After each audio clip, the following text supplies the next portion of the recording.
Mais c'est quoi la différence entre problème et problématique?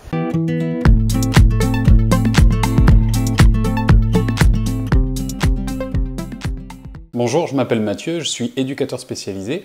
Si c'est la première fois que vous venez sur la chaîne, je vous invite à vous abonner et d'activer la cloche pour ne rien rater des prochaines vidéos. Et si le contenu vous a plu, n'oubliez pas de laisser un petit j'aime, ça m'aidera beaucoup. On se retrouve ici pour le côté technique dans la VAE notamment, et puis surtout pour tous les écrits en général, en fait, dans votre formation, ça vous servira. On m'a posé la question récemment de la différence entre problème et problématique. En fait, cette question venait après, à un moment donné, dans l'accompagnement, je demandais à la personne d'essayer d'identifier, déjà d'essayer d'extraire une problématique à sa situation. Et donc un peu plus loin dans l'outil que je propose, parce que en fait, je travaille avec des outils que je construis, que je co-construis en fait avec mes accompagnés, il était revenu le mot problème. Et donc du coup, la personne m'a demandé, mais c'est quoi la différence entre problème et problématique? Alors, pour essayer de faire, je vais essayer de reformuler la question, enfin, la réponse pour vous. Un problème, c'est quelque chose d'assez simple et c'est souvent, on l'utilise d'une manière banale. Le problème, c'est quelque chose qui est extrêmement commun, du quotidien. Vous voyez, on a un problème, bon, il faut trouver la solution, par exemple. Vous voyez.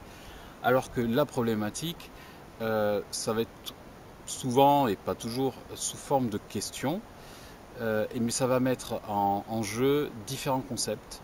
Et ça va ça va poser différents concepts qui ont des liens entre eux et dans un contexte. Donc ça va faire, il y a au moins un concept, au moins un contexte en général.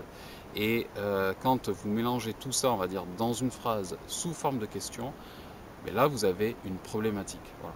Et la problématique, elle est toujours assez généraliste. Voilà. C'est-à-dire qu'elle renvoie toujours à quelque chose de plus grand, on va dire, que votre simple situation bien particulière de monsieur ou madame X. Voilà.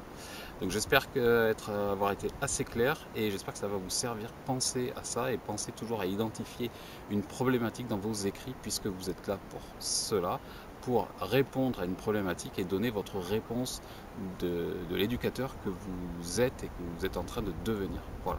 N'oubliez pas que si vous avez besoin d'une aide efficace pour atteindre un but précis, vous avez en description, en lien, quelque chose qui pourra vous aider. Dans ce lien, je vous propose une solution pour ne plus être seul face à vos difficultés. Et surtout, vous trouverez comment je mets en place une stratégie personnalisée à votre cas pour que vous avanciez et pour qu'on puisse résoudre vos difficultés ensemble. Vous trouverez du contenu gratuit, vous trouverez aussi comment me joindre pour qu'on puisse discuter de vos problèmes et de comment les résoudre. Je vous remercie d'avoir regardé cette vidéo, partagez-la, mettez un j'aime et je vous dis à très bientôt.